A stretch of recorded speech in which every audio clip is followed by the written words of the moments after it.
네, 저번 주 목요일 날 부산에서 자살을 시도한 40대 남성이 있었습니다.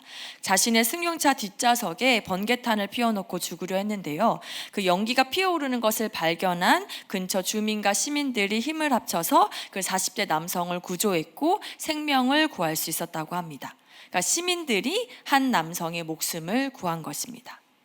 또 한 사례가 있습니다. 중학생 2명이 저수지에서 물에 빠져서 죽을 뻔한 위기의 상황에 놓였습니다.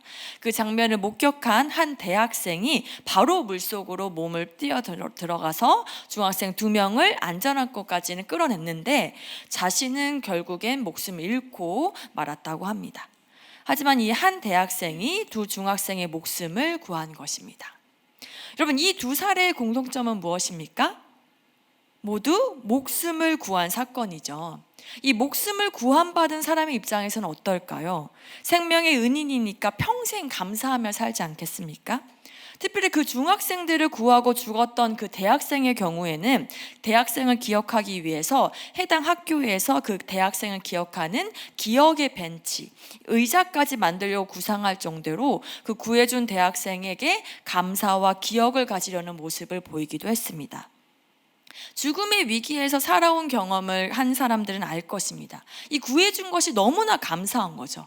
이렇게 무사히 살 수 있음이 감사하다. 자신의 생명의 구원을 받은 것이니까 그 살아있음이 너무나 감사한 겁니다. 근데 이 살림받음에 대한 그 감사가 이 두 사례자들에게만 있을까요? 오늘 본문에 보면 하나님의 사랑이 우리에게 이렇게 나타난 바 되었으니 하나님이 자기의 독생자를 세상에 보내심은 그로 말미암아 우리를 뭐라고 하죠? 살리려 하심이라. 누가 누구를 살리려고 했다는 겁니까? 그렇죠. 하나님이 예수님을 통해 우리를 살리려 하셨다는 겁니다.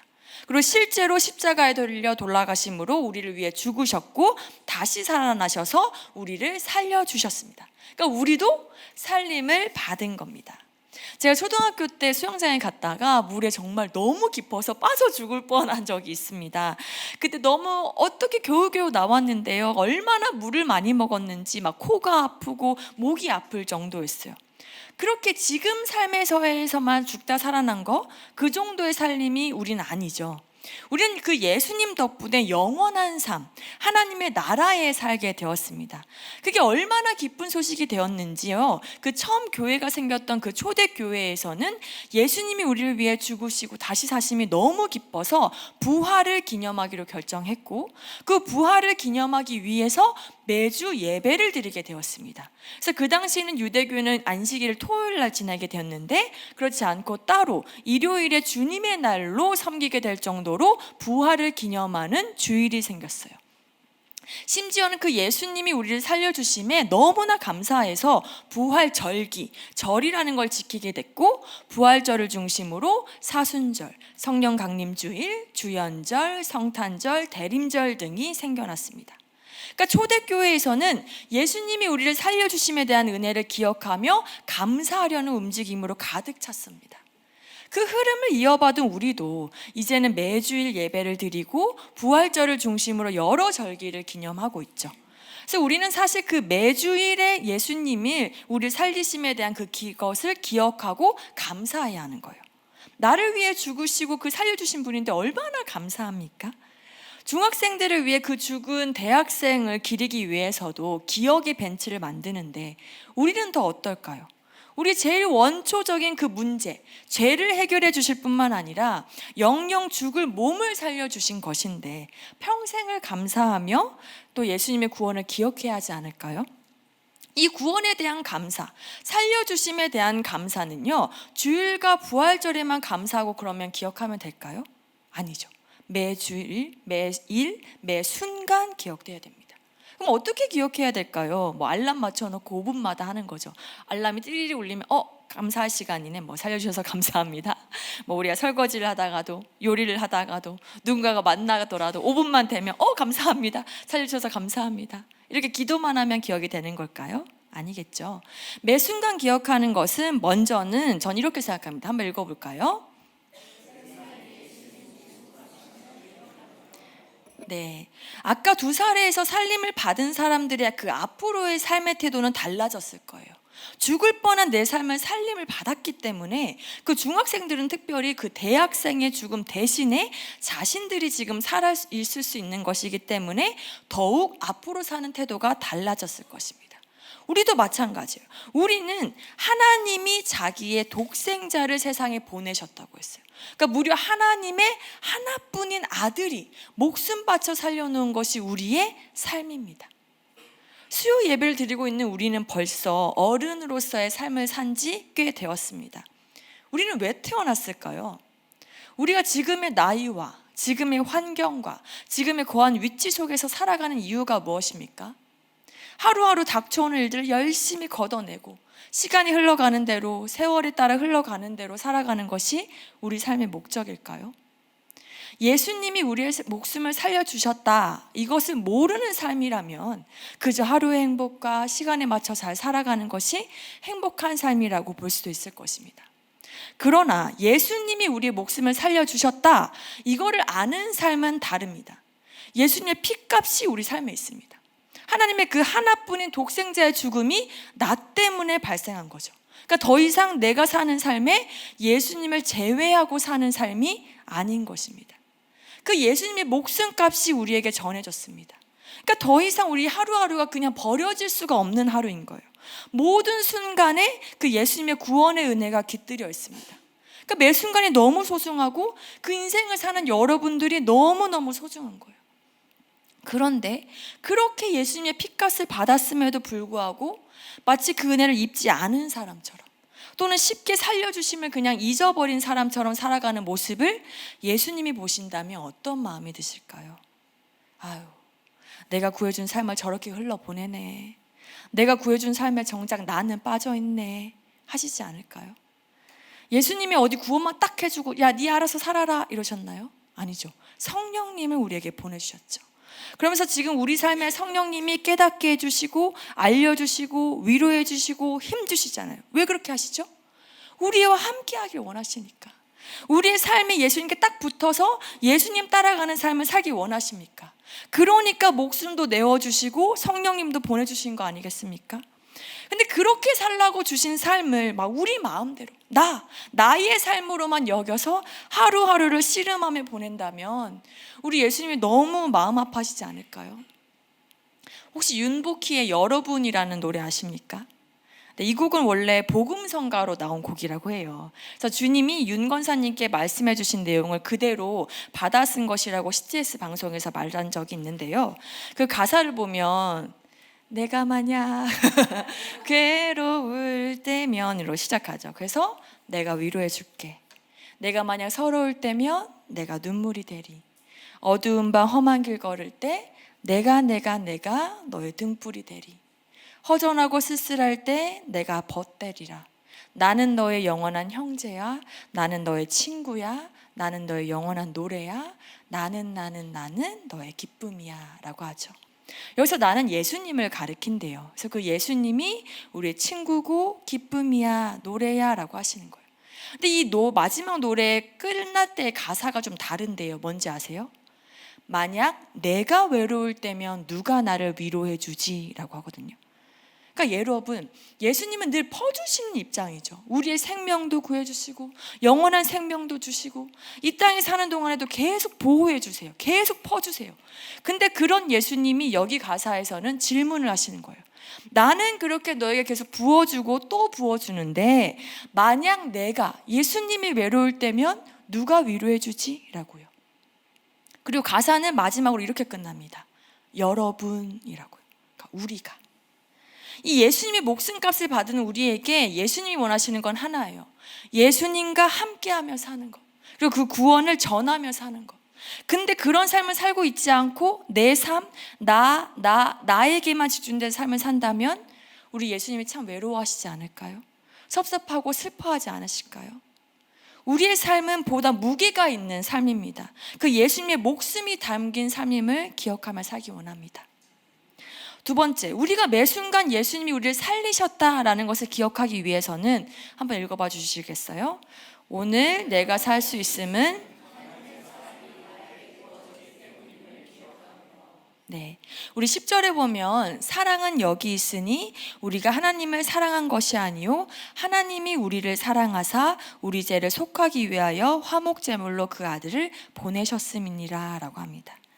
오늘도 우리가 수요 예배에 우리가 나온 것 같지만 하나님이 우리를 불러주셨기 때문에 가능한 겁니다. 그러니까 우리가 하나님을 사랑한 것이 먼저가 아니에요. 하나님이 우리를 사랑한 것이 먼저입니다. 우리가 살림을 받은 것은 이 맨 처음 제가 말씀드린 그 두 사례에 목숨을 구한 것과는 달라요. 그 두 사례는 위급해 보이는 사람 위해 구한 거라면 우리가 살림 받음은 하나님의 그 태초부터의 시작된 사랑이 담겨 있습니다. 하나님이 얼마나 여러분을 사랑하시는지 아십니까? 얼마나 사랑하냐면 이 로마서에서는 우리가 아직 연약할 때에 기약대로 그리스도께서 경건하지 않는 자를 위하여 죽으셨더라라고 합니다. 의인을 위하여 죽은 자가 쉽지 않고 선인을 위하여 용감히 죽은 자가 혹 있거니와 8절 읽어볼까요? 우리가 아직 죄인 되었을 때에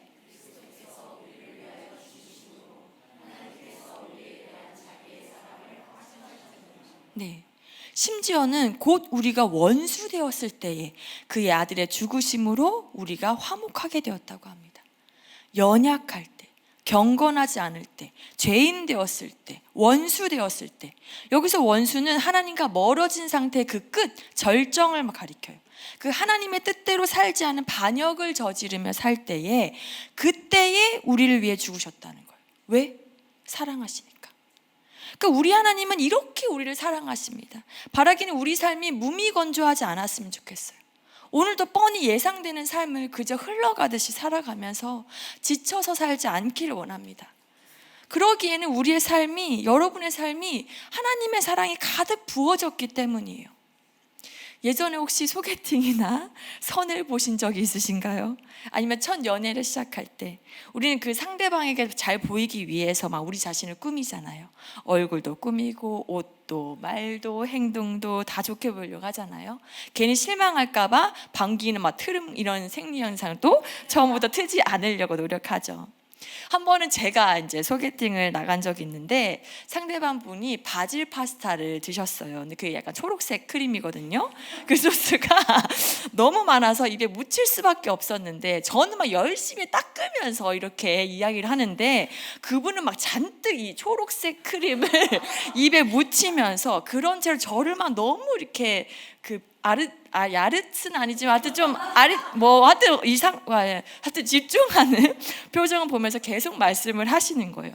근데 저는 그 모습을 계속 보면서 또 그분이 그 계속되는 그 자랑됨이 있으시더라고요. 으스대는 그런 게 좀 강하신 분이셨어요. 그걸 보면서 이분은 연인으로서는 빠이다. 안녕히 계세요. 사랑할 수는 없겠다라고 생각을 했어요. 근데 하나님 편에서 보면은 하나님 편에서는 우리가 평생을 그 초록색 크림을 묻히고 있는 거랑 같지 않을까요? 죄를 막 덕지덕지 묻히고 살아가는 거죠.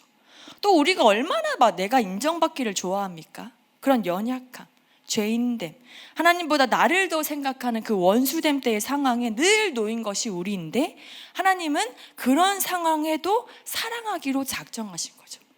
우리를 있는 그대로 이보다 더 추악할 수는 없다라는 그 최악의 모습마저도 사랑하시는 그 하나님의 사랑이 우리에게 부어졌고 지금도 부어지고 있습니다. 그렇기 때문에 여러분이 얼마나 사랑스러운 존재인지, 얼마나 아름답고 빛나는 존재인지 기억하시길 바랍니다. 여러분은 존재만으로도 이미 사랑스러운 사람입니다. 사랑하면 얼굴이 환해진다고 하잖아요. 여러분의 얼굴은 어떻죠? 환한 것 같긴 한데요. 그 하나님의 사랑이 오늘도 부어지고 있는데 그 사랑이 느껴지고 계십니까? 전 청소년부 사역을 하는데 그 사역을 하다 보면 아이들이나 교사들의 메시지에 때로는 감동을 받을 때가 있어요. 어느 날 또 참 많이 바빠서 결정할 일이 너무 많고 스트레스를 받을 때라서 오늘도 이렇게 시간에 쫓겨서 할 일을 하겠구나라는 것이 예상되는 그날이었는데 그 예상치도 못하게 아침에 한 교사가 선물과 함께 메시지를 보낸 거예요. 근데 그 메시지 내용이 주님의 사랑, 우리의 사랑, 저의 사랑, 소민 목사님이라면서 시작된 응원글이었어요. 근데 저는 그 글을 보고 너무 힘이 나고 막 열정이 부어지는 거예요. 특히 그 사랑이라는 표현 때문에. 그때 저는 다시 한번 하나님의 사랑을 묵상하게 됐어요. 그래, 우리 하나님의 사랑은 늘 변함없이 나에게 부어지고 있는데 내가 너무 당연하게 받아들이거나 인식을 못하고 있었구나. 하나님께 기도하면서 함께하는 삶을 산다고 하지만 정작 그 사랑을 누리는 것은 등한시하고 있었구나라고 말입니다. 여러분 어떻습니까? 여러분도 주님의 사랑, 우리 교회의 사랑, 저의 사랑이십니다. 그 주님의 사랑이 여러분 속에 흐르고 있습니다. 우리가 하나님을 사랑한 것이 아닙니다. 하나님이 우리를, 여러분을 사랑하셨습니다. 그래서 하나뿐인 독생자 예수님까지 이 땅에 보내주시면서 그 목숨값으로 우리에게 지금의 삶을 허락해 주셨습니다. 우리는 그 사랑 안에 살아갑니다. 혹시 힘든 일이 있으십니까? 결정해야 할 일, 걱정되는 일들이 많으신가요? 우리를 사랑하는 하나님은요, 우리의 삶이 그 사람, 인간의 계획 안에 걱정으로만 가득 찬 삶을 살기를 결코 원하지 않으십니다. 하나님과 함께 살기를 원하시고 예수님의 뜻을 따라 살기를 원하시고 하나님의 계획, 성령님의 계획에 쫓기를 원하시고 하나님이 우리를 사랑하듯 우리도 하나님을 사랑하기 원하십니다. 그 사랑이 먼저 녹아들길 원합니다. 우리의 나이 들미, 시간을 보냄이, 하루하루 세월 속에 살아감이 예수님의 죽음과 그 부활의 은혜가 함께한다는 것을 기억하면서 더욱더 깨어 살기를 원합니다. 예수님 덕분에 우리는 살림을 받았습니다. 그 은혜에 충만해지면 나머지 우리 일상의 문제도 그 은혜와 함께 이겨나갈 수가 있어요. 왜요? 우리의 삶은 나를 위해서가 아니라 하나님의 영광을 위해 사는 것이기 때문입니다. 이 시간 같이 찬양하길 원하는데요, 수요 말씀을 준비하면서 꼭 전해드리고 싶었어요. 얼마나 하나님이 여러분을 바라보고 지켜봐 주시고 계시는지, 모든 행사 하나하나를 다 바라보고 기특해하고 자랑스러워 하시는지, 그걸 아는 우리는 우리에게 계속 부어주시는 그 예수님이 외롭지 않기를, 그 예수님을 아프게 하지 않길, 목숨값이 헛되지 않는 삶, 그 삶을 앞으로도 살아내길 소망합니다.